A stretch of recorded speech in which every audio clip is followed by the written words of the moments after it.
নতুন বছৰক আদৰাৰ প্ৰস্তুতি আৰু সেই সমান্তৰালকৈ এই মুহূৰ্তত মই উপস্থিত আছো বিশ্ব ঐতিহ্য ক্ষেত্ৰ মানাহৰ গাতে লাগি থকা যি বনভোজস্থলী নাৰায়ণগুৰি বনভোজস্থলী আৰু বেঁকী নদীৰ কিনাৰত এনেদৰে ৰাজ্যৰ বিভিন্ন প্ৰান্তৰ পৰা বনভোজকাৰী দলসমূহ আহি উপস্থিত হৈছে। বিভিন্ন অনুষ্ঠান প্ৰতিষ্ঠান বিভিন্ন স্কুল মহাবিদ্যালয়ৰ ছাত্ৰ ছাত্ৰীসকল তেওঁলোকে আজি এই দেওবৰীয়া দিনটো তেওঁলোকে বেঁকী নদীৰ কাষত তেওঁলোকে দিন অতিবাহিত কৰি আহিছে আৰু তেওঁলোকৰ মনৰ কথা জানিবলৈ চেষ্টা কৰিম। বিশেষকৈ মানাহৰ গাতে লাগি থকা যি বেঁকী নদীৰ কাষত যি বনভোজস্থলী এই বনভোজস্থলী আহি তেওঁলোকৰ মনৰ অনুভৱ কি আৰু বেঁকী নদীৰ যি প্ৰাকৃতিক দৃশ্য আৰু প্ৰাকৃতিক যি মনোৰম আনন্দ ল'বলৈ তেওঁলোকে এদিন সময় কটাইছে। আসাম টকছৰ সৈতে তেওঁলোকৰ কথা আমি জানিবলৈ চেষ্টা কৰিম।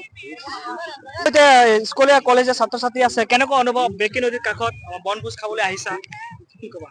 মানে বহুত ভাল অনুভৱ কৰিছো, পৰিৱেশটো বহুত ধুনীয়া আৰু বিশেষকৈ মানাহত যদি অহা হৈছে কিন্তু মানাহৰ যি ভিতৰ পিনে যোৱা হোৱা নাই এই অনুভৱটো থাকি যাব কিন্তু এক প্ৰকাৰ ক'ব লাগে।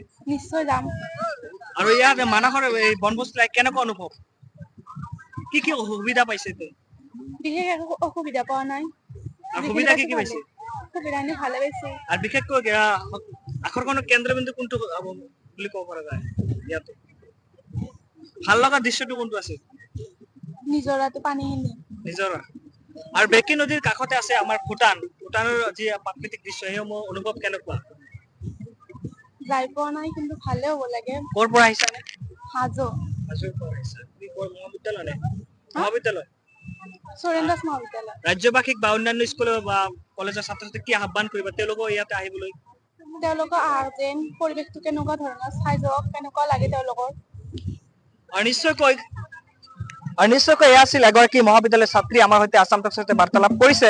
আচলতে ক'ব লাগিব বেঁকী নদীৰ কাষত যি বনভোজৰ আমেজে বেলেগ আৰু ৰাজ্যৰ বিভিন্ন প্ৰান্তত দেখা গৈছে বিভিন্ন এনেধৰণৰ বনভোজস্থলীৰ দলসমূহ আছে, পৰিচালনা সমিতিয়ে নেতৃত্ব লয়, কিন্তু মানাহৰ গাতে লাগি থকা যি বনভোজ পৰিচালনা সমিতি তেওঁলোকৰ একক আৰু অনন্য বুলি ক'ব লাগিব। ইয়াৰ পৰা কিছু কিলোমিটাৰ দূৰত্ব হয়তো যি ঐতিহ্য ক্ষেত্ৰ মানাহৰ গাতে লাগি থকা এয়া আছিল। আমাৰ আন এগৰাকী ছাত্ৰী আছে, তোমাৰ কেনেকুৱা অনুভৱ, কি বাৰ্তা দিব বিচাৰা ৰাজ্যবাসীক?